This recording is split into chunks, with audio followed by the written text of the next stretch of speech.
What like drew you to New York City? It's weird because as a kid, I never really, like we never really went to New York City, Right. but I always had in my head that I wanted to live there. I think maybe from movies or something. Yeah, yeah, sure. Um, I think I had only been once before, and then the second time I went was for college tours, and then I moved there. The first time I went, I just felt like, oh, this is perfect for me. Like, wow, it just feels like very right. Yeah, that's awesome. Yeah.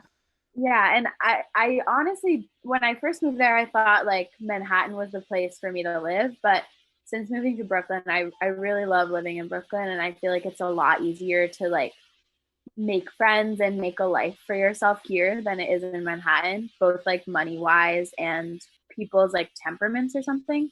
Really, in Brooklyn, it's different like that. I think so. I Really, you can mean, pick up on that.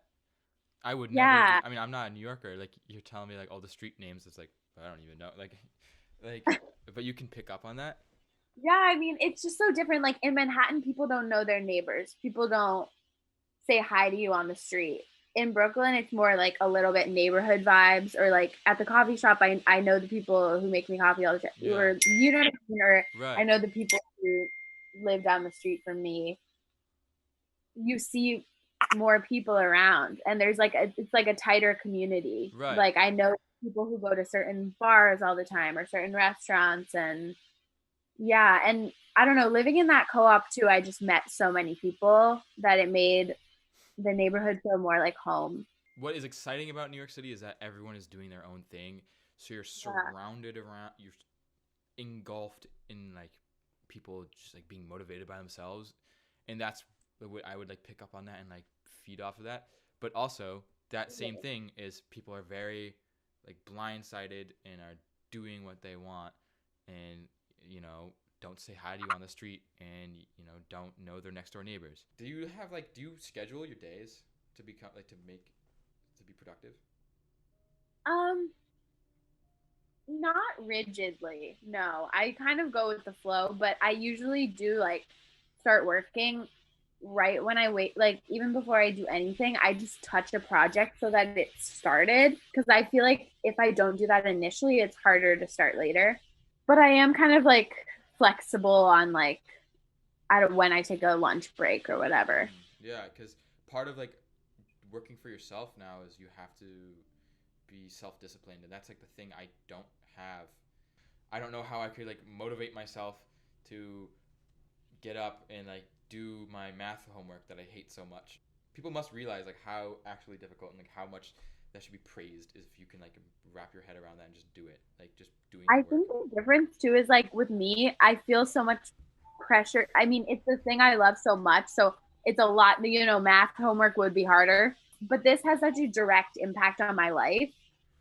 Yeah. Like it's also attached to my like earnings, being able to support myself, pay my rent, all that kind of stuff. So that Right. puts a fire under your butt. You know what I mean? Yeah, Um, yeah. yeah. So That's that helps. And then also just like I feel so much pressure to keep going as fast as I can to try and gain momentum. oh yeah. Oh yeah. That's the thing, Like like gaining momentum. if right now things are selling, I need to be making twice the thing so that they'll keep selling. That's how I feel. So in that aspect, you're still like pushing yourself. Would you say you're like pushing yourself in the same way that you were when you first started? Does that make sense? In a different way. I mean, when I first started, do you mean like in college? When like right now, I'm just starting this talk show idea. I kind of foresee myself doing it for much longer. I love talking to people, but I just wonder like how it might my mentality towards it might change and shift and morph over time. I want to be able to like in the future be able to point at something that I did consistently and like had a project. That's another thing. Like the whole idea like you want to produce something, but you also want it to be good and special and like proud. Like you want to be proud of it. I think it is a matter of practice finding out what your line is.